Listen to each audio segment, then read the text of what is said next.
লোকসভা ভোটের ঢাকে কাঠি পড়ার আগেই ভোটের দামামা বাজালেন শওকত মোল্লা। রীতিমতো হুঁশিয়ারি দিয়ে তিনি দলীয় কর্মীদের নির্দেশ দেন সব ক্ষমতা প্রয়োগ করে লড়াই করার।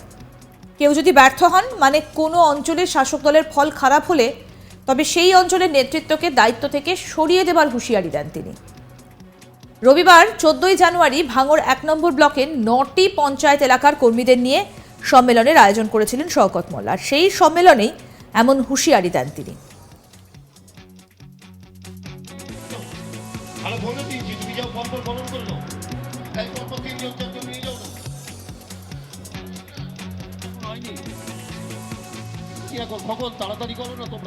সভায় শওকত ছাড়াও তৃণমূল নেতা শাহজাহান মোল্লা, ঝর্ণা মণ্ডল, বাহারুল ইসলামরা বক্তব্য রাখেন।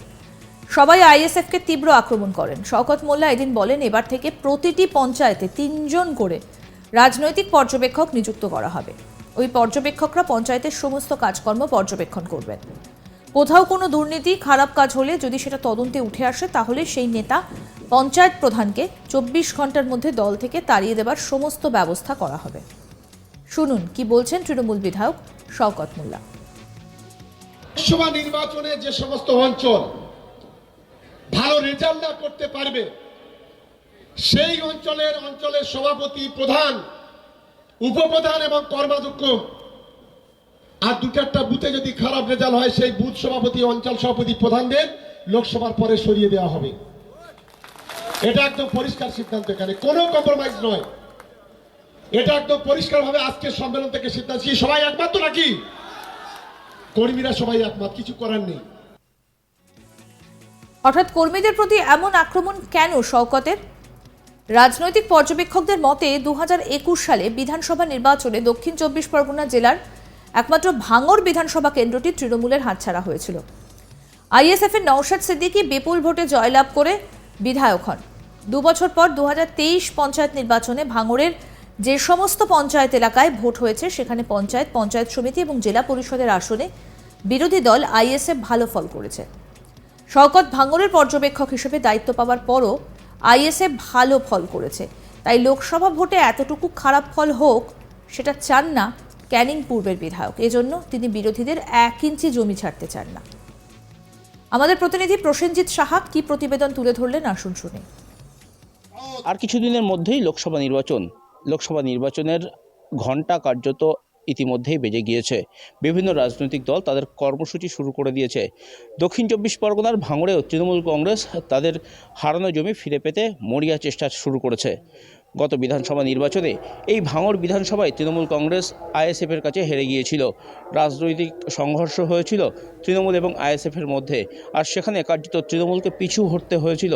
সব মিলিয়ে এবারের ভাঙড় বিধানসভায় যাতে ফল ভালো হয় আগামী লোকসভা নির্বাচনে, সেদিকেই নজর রাখছেন তৃণমূল নেতৃত্ব। আর সেই কারণেই ভাঙড়ের যিনি পর্যবেক্ষক বা ভাঙড়ের দায়িত্ব যার কাঁধে রয়েছেন রাজ্য তৃণমূলের সাধারণ সম্পাদক শওকত মোল্লা, তিনি কার্যত ভাঙড়ের তৃণমূল নেতৃত্বকে হুঁশিয়ারি দিলেন। রবিবার ভাঙড় 1 নম্বর ব্লকের 9টি গ্রাম পঞ্চায়েতকে নিয়ে একটি কর্মী বৈঠক অনুষ্ঠিত হয় ভাঙড়ে।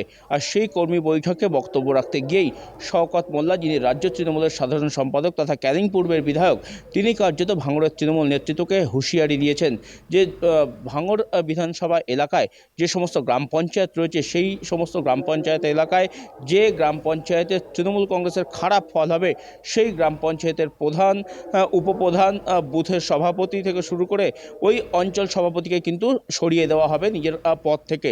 তার কারণ কোনোভাবেই আইএসএফের কাছে তৃণমূল এই জমি হারাতে চাইছে না। গত বেশ কিছুদিন ধরেই একাধিক রাজনৈতিক সংঘর্ষের ঘটনা ঘটেছে ভাঙড়ে, যেখানে আইএসএফ এবং তৃণমূল একাধিকবার বিবাদে জড়িয়েছে। আর সেই আইএসএফ তৃণমূল বিবাদে জড়ানোর মধ্যেই কার্যত আইএসএফের কাছে কোনোভাবেই আর মাথা নিচু করতে চাইছে না তৃণমূল। আর সেই কারণেই তৃণমূলের যে সমস্ত দলীয় কর্মীরা রয়েছেন তাদেরকে কার্যত হুঁশিয়ারি দিয়েছেন রাজ্য তৃণমূলের সাধারণ সম্পাদক শওকত মোল্লা। সকলেই যাতে দলের সংগঠনের দিকে জোর দেন এবং এই যে লোকসভা নির্বাচন, তাতে যাতে প্রত্যেকটি বুথে ভাঙড়ে তৃণমূল কংগ্রেসের ফল ভালো হয়, সেদিকেই কার্যত নজর দেওয়ার জন্য দলীয় কর্মীদের তিনি নির্দেশ দিয়েছেন।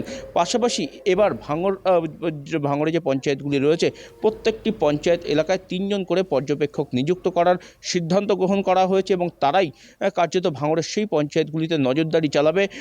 কোথাও কোনো দুর্নীতি হচ্ছে কিনা, কোথাও কোনো নেতৃত্বের বিরুদ্ধে অভিযোগ রয়েছে কিনা, কোথাও বুথ সভাপতি থেকে শুরু করে অঞ্চল সভাপতিরা কোনো দুর্নীতির তে জড়িয়ে পড়ছেন কিনা, সমস্ত বিষয়ে কিন্তু নজর রাখা হবে। মূল লক্ষ্য একটাই, এই সামনে যে লোকসভা নির্বাচন, সেই লোকসভা নির্বাচনের আগে যাতে দলের সংগঠনকে শক্তিশালী করা যায় এবং যে সমস্ত মানুষজন তৃণমূল থেকে মুখ ফিরিয়ে আইএসএফ বা অন্য রাজনৈতিক দলের সাথে যোগ দিয়েছেন তাদেরকে যাতে পুনরায় তৃণমূলে ফিরিয়ে আনা যায় এবং দলের সংগঠনকে আরও শক্তিশালী করা যায় এবং 2024 লোকসভা নির্বাচনে যাতে আইএসএফকে পরাস্ত করে ভাঙড় বিধানসভা এলাকায় তৃণমূল কংগ্রেস জয়ী হতে পারে, সেইটাই মূল লক্ষ্য। এবং সেই লক্ষ্য থেকেই কার্যত শওকত মোল্লা রবিবার ভাঙড়ে আয়োজিত 9টি গ্রাম পঞ্চায়েতের যে কর্মী সম্মেলন, সেই কর্মী সম্মেলনে বক্তব্য রাখতে গিয়ে এই ধরনের কড়া বার্তা দিয়েছেন দলীয় নেতৃত্বকেই। উল্লেখ্য, তিনি আগেও নানা রকম বিতর্কিত মন্তব্য করেছেন। শনিবার 13ই জানুয়ারি ফের বিতর্কিত মন্তব্য শোনা গেল ক্যানিং পূর্বের তৃণমূল বিধায়ক শওকত মোল্লার মুখে। ভাঙড়ের বোদরা অঞ্চলের খড়গাছিতে অনুষ্ঠিত প্রতিবাদ সভা ও বিক্ষোভ সমাবেশ থেকে এমনই মন্তব্য ক্যানিং পূর্বের বিধায়ক শওকত মোল্লার। তাকে বলতে শোনা যায়, প্রশাসন যদি দৃষ্টান্তমূলক শাস্তি না দেয় তাহলে তাদের শাস্তি এখনকার জনগণের দ্বারা পেতে হবে। শুধু তাই নয়, তাদের বোদরা এলাকায় জিনা হারাম করে দেবেন।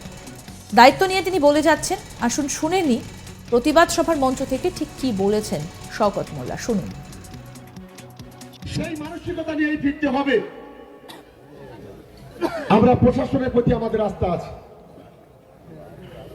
আজকের অ্যাটেম্প টু মার্ডার হয়তো খুন হতে গিয়ে হয়তো হয়নি, তাদের যে দৃষ্টান্তমূলক শাস্তি যদি প্রশাসন না করে, ওদের শাস্তি কিন্তু এখানকার জনগণের দ্বারা পেতে হবে।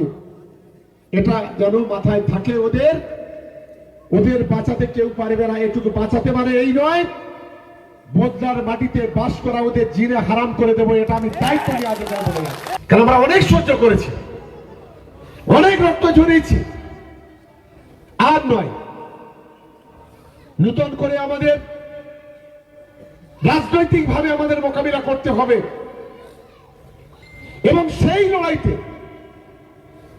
তাতে যদি আমাদের আরো যদি দুটো খুন হবে, রক্ত ঝরবে, কিন্তু কোন জায়গায় শত্রুর সাথে 1 ইঞ্চি কম্প্রোমাইজ করব না, এটা একদম পরিষ্কার ভাবে আজ এখানে জানিয়ে দিয়ে গেলাম।